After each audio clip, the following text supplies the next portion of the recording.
আমাদের চ্যানেলে আপনাদের সবাইকে স্বাগত জানিয়ে আবারও চলে এলাম একটি নতুন ভিডিও নিয়ে। আশা করি সবাই খুব ভালো আছেন। আজ আপনাদের নিয়ে যাব রাজস্থানের জয়পুরে আরাবল্লী পর্বতের পাদদেশে মাওতা হ্রদের পাশে অবস্থিত ঐতিহাসিক অম্বর দুর্গ, যা আমের দুর্গ নামেও পরিচিত। আকবরের নবরত্নের মধ্যে অন্যতম রাজা মানসিং 1592 সালে এই দুর্গ তৈরি করেন।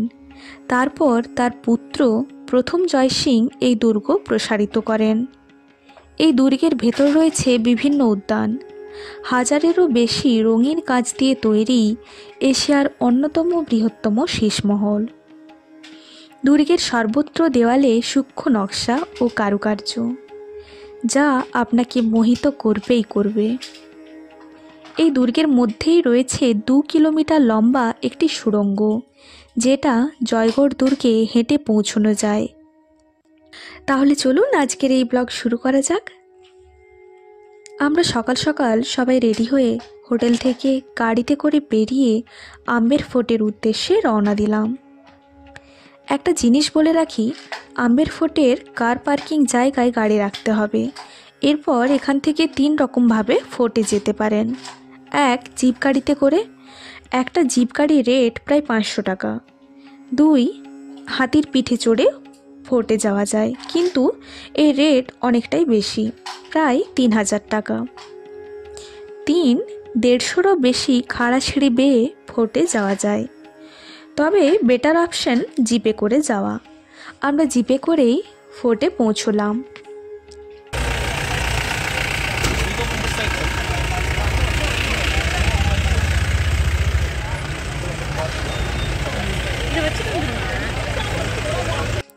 এই ফোর্টের পাশেই যোধাবাইয়ের জন্ম হয়েছিল, যার সঙ্গে আকবরের বিবাহ হয়েছিল। এই ফোর্টে 4টি উদ্যান রয়েছে। প্রথম উদ্যানটি হলো জিলেবি চক।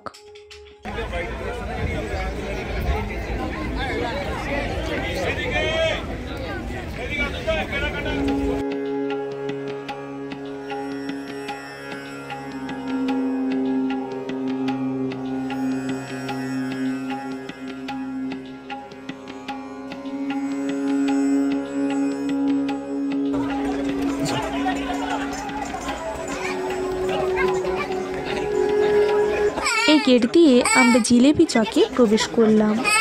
এই গেটের নাম চাঁদপোল, অর্থাৎ চাঁদ এই দিক দিয়ে উঠত, তাই এটাকে চাঁদপোল বলে।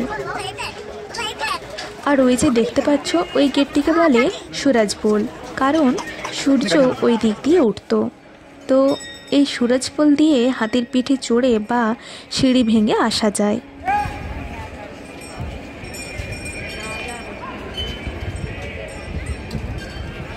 অর্থাৎ এই সুরাজপোল বা চাঁদপোল দিয়ে এই জিলেবি চকে আসা যায়। এই চকেই সৈন্যদের প্রশিক্ষণ দেওয়া হতো। এই জিলেবি চকে রয়েছে শিলাদেবীর মন্দির। এই যে দেখছো, শিলাদেবীর মন্দিরে রূপোর দরজা। 4টি উদ্যানের দ্বিতীয় উদ্যানে পৌঁছতে গেলে দুভাবে যাওয়া যায়। 1, র্যাম্পে, দ্বিতীয়ত সিঁড়িতে করে। এই সিঁড়িতে দেখছো কত ভিড়। এই সিঁড়িতে করেই উঠেই পাবো লায়ন গেট।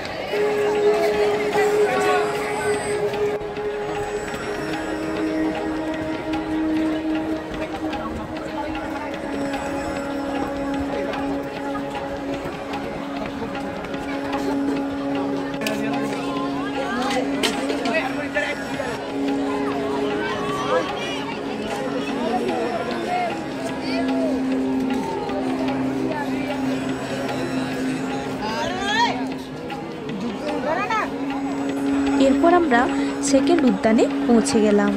এখানে রয়েছে দেওয়ানি আম, যা জনসাধারণের জন্য তৈরি, যেখানে 27টি স্তম্ভশ্রেণী দেখতে পাই।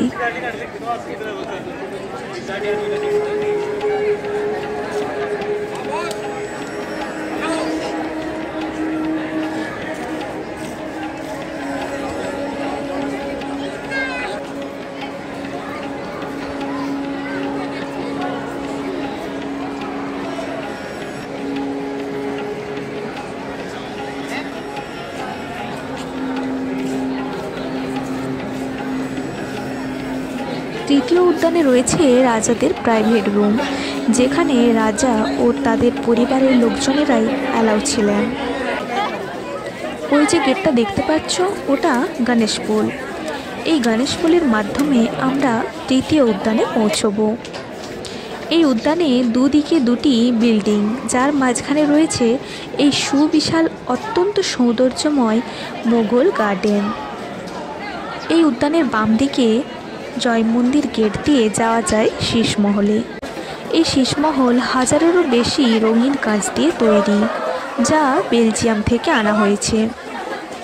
এই মহলের স্তম্ভে এমনভাবে নকশা খোদাই করা রয়েছে যে এক এক দিক থেকে নকশা এক এক রকমের মনে হয়।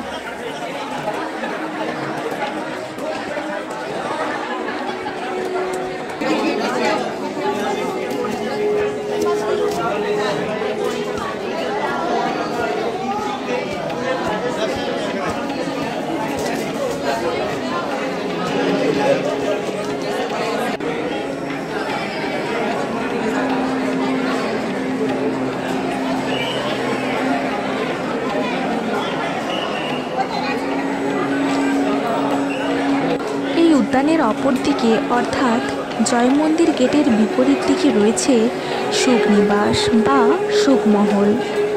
এখানে রুমগুলো এমনভাবে ছিল যে যা গরমের সময় ঠান্ডা আর ঠান্ডার সময় গরম অনুভব হতো।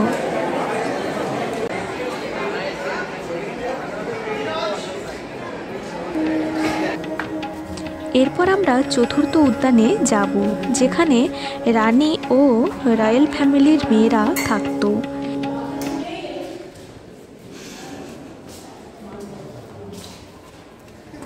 रानी के 12 अलग अलग महल बने हुए। सबसे बिगेस्ट को बोलते हैं मेन रानी पटरानी। तो पटरानी का महल लास्ट कोने पे 1 प्लेसेस, ये 2 प्लेसेस और ये 3 प्लेसेस। इस लाइन में कितने महल हो गए? 3 महल। इस लाइन में 3 महल, कितने हो गए? 6। ये महल है। हाँ, इसके इनसाइड में है ना बेडरूम ओपन था घूमने के लिए रामदा। 3 उधर है और 3 उधर है, टोटल कितने हो गए? 12 रानी के 12 महल। ये ओपन था बारिश सर्दी गर्मी का घूमने के लिए। अंदर उनके बेडरूम। ये महलটা সব পুরানো। হ্যাঁ অনেক পুরানো, তাই মনে হচ্ছে দেখে। ভালো লাগে নাকি দেখো?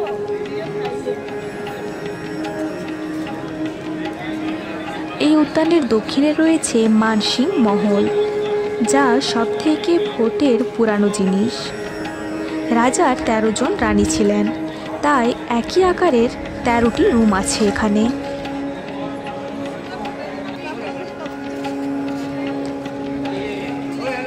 চলো।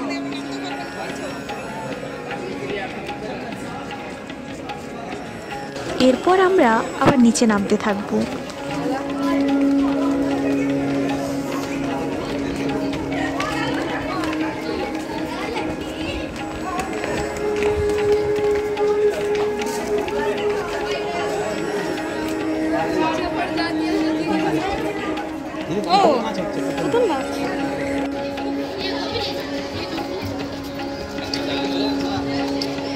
ফোর্টের বাইরে এসে জিপে করে পার্কিংয়ে এলাম। এবার বাসে করে হোটেলের উদ্দেশ্যে রওনা দেব।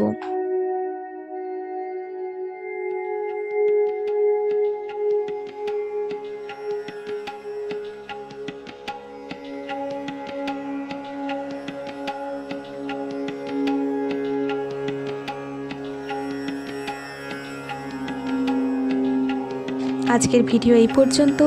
কেমন লাগলো কমেন্টে অবশ্যই জানিও। ভালো লাগলে শেয়ার করো আর আমাদের এই চ্যানেলটি সাবস্ক্রাইব করো। আবার একটি নতুন ভিডিও নিয়ে দেখা হচ্ছে তোমাদের সাথে। সবাই ভালো থেকো, সুস্থ থেকো।